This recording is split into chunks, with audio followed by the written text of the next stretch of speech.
I'm thrilled to welcome global superstar Camila Cabello. Oh, thank you for being here. Thanks for having me. So when you're at the top of your profession like Camila is and have tons of followers, she still is able to prioritize her mental health, which is not easy. So what does self-care look like to you?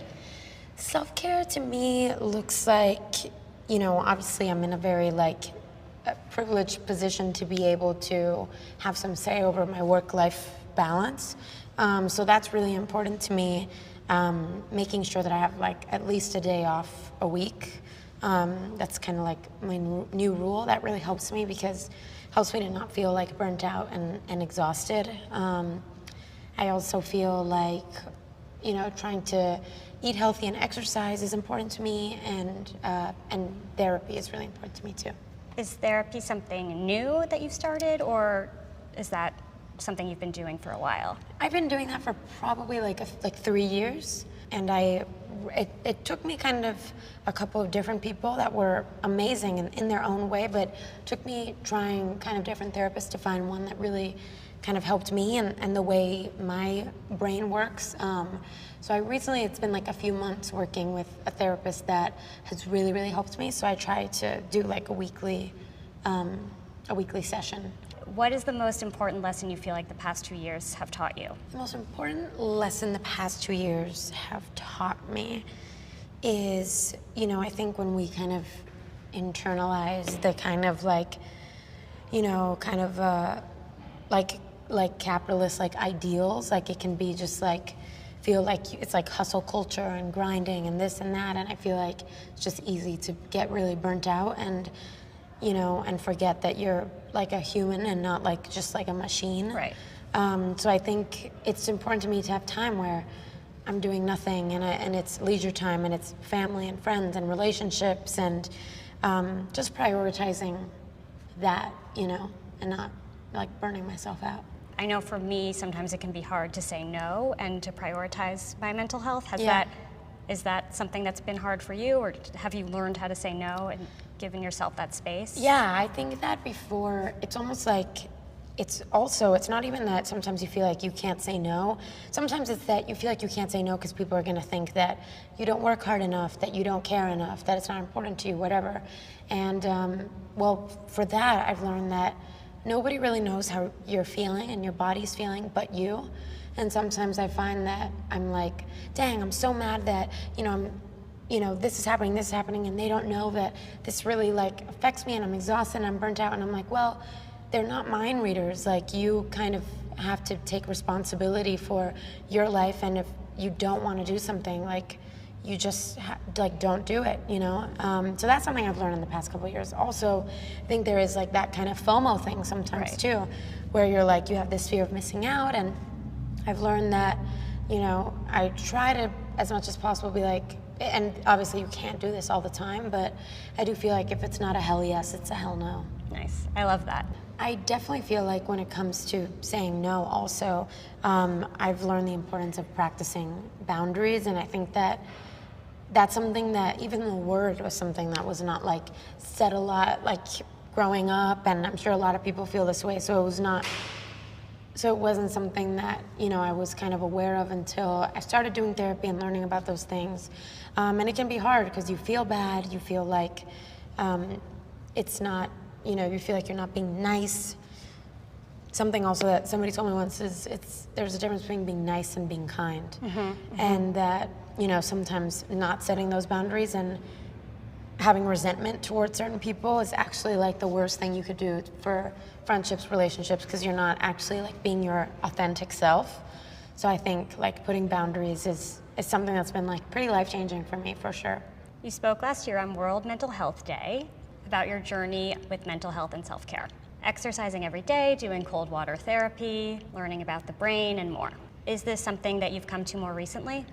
Yeah, I think that probably a couple of years ago when, I was kind of forced to stop working because of everything that happened. I was just feeling really burnt out and just in a bad kind of mental space. So I tried a lot of different things. The cold water therapy isn't something that I really do every day anymore because it's it's like uncomfortable and Yeah. and terrible. Is it like cryo? It's amazing, but it's like, you know, like there's cold showers, cryo, ice baths, like Okay. stuff like that, which I'll do every once in a while, but I don't like do it every day, even though I know it's amazing and it did make me feel really good. But I think like mostly for me, it's exercise makes me feel really good, and therapy and time off. Those are probably the biggest like 3 things for me. And those definitely, when I stay on top of that, that makes a really big difference. How do you like to spend a day off? And is there anything that you put on your calendar, like this is a non-negotiable, this is my time? I like to spend my day off. I definitely prioritize like friendships and relationships. Sometimes I actually can be kind of tired, and sometimes I'm like, no, I don't really want to hang out with anybody, especially new people today. But sometimes I'm like, you know what? This is part of me, like building relationships and connections, and this is going to be good for me. But most of the time, I really just like to read. I like to watch Pose on Netflix lately. That's a big one for me.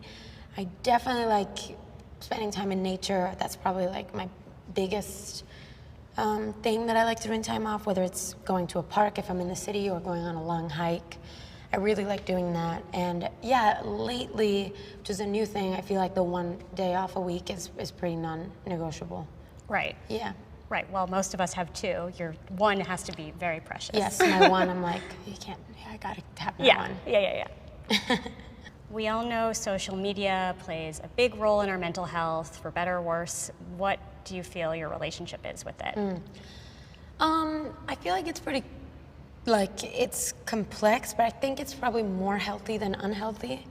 I feel like from a really young age, I was like 15 and I searched up my name on Twitter and like just cried so much, and I was like, yeah, I'm never doing that again. So I've literally never done that again. Wow. Like, I'm not like looking at myself on social media or what people are saying about me. So, because I feel like that's like, that can really mess you up. So I don't do that, which I feel like is really huge. I think it's complex in the sense that I have people that I love that I follow on Instagram, and sometimes I start to compare myself, especially I think like body image is a big thing. Right. I start to have more and more thoughts like, oh, like I don't like how I look, oh, my body, whatever.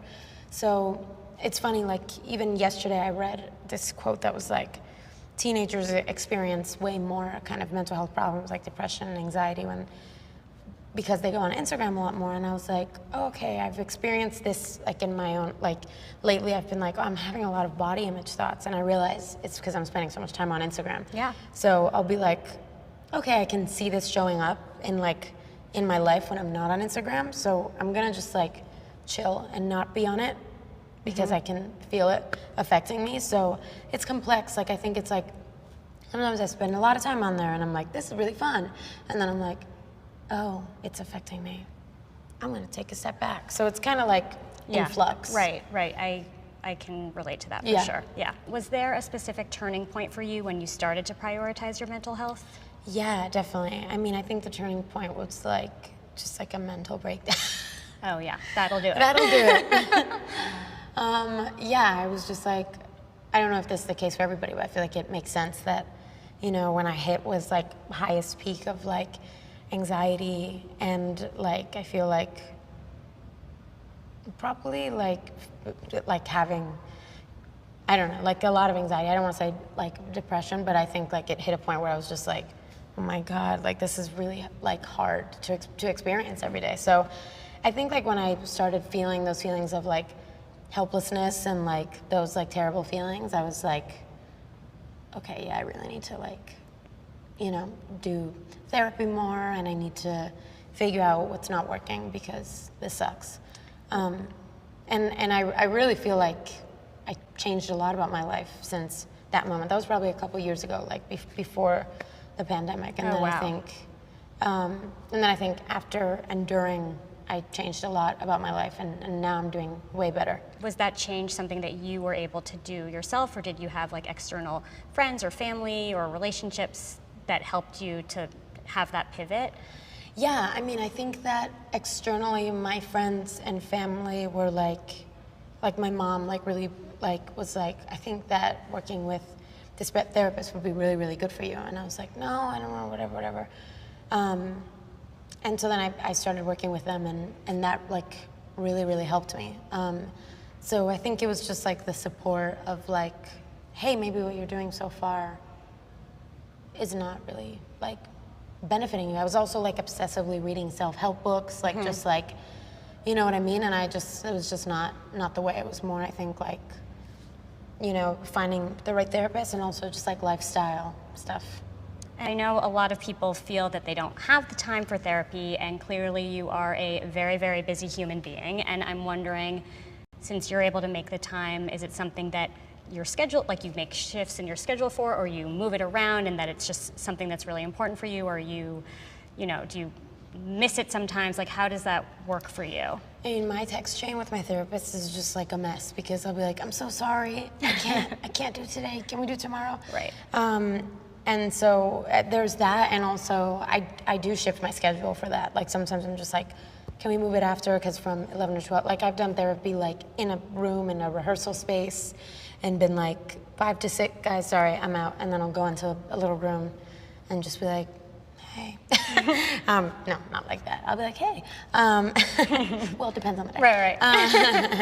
But yeah, I definitely think it's like about finding time for it. And I don't like, you know, there's some people in my life, like especially family members, that are like, I don't need it. And I'm like, I think there's always something to learn, you know, like maybe you're like really happy in your life, and maybe you don't need it, but I don't know, because I've obviously like have struggled with anxiety for like a few years, so I feel like needed it. Right. What makes you happiest in life? I think what makes me happiest in life is, I think, like a good balance. I feel like my relationships are really important to me. Time in nature makes me really, really happy. Being creative makes me really happy. And I think it's just like the balance of, I think that more things, cooking makes me really happy. Like, I think that's something that I really applied in the past couple of years. I think my life really expanded. Like, I was just like, what are my hobbies? What do I like to do? Okay, I like to cook. I like to read. I like this poetry podcast. I like this podcast. You know, I want to go on more hikes. I want to, you know, I think that it's definitely like, as much as you can, I think balance makes me happy. And I think just connection is like the biggest thing, connection between me and other people. And yeah, that feeling of like belonging, I feel like is A1. Well, I know we're both reading the new Sally Rooney book, but yeah. What do you like to cook? Ooh, I love to make pasta.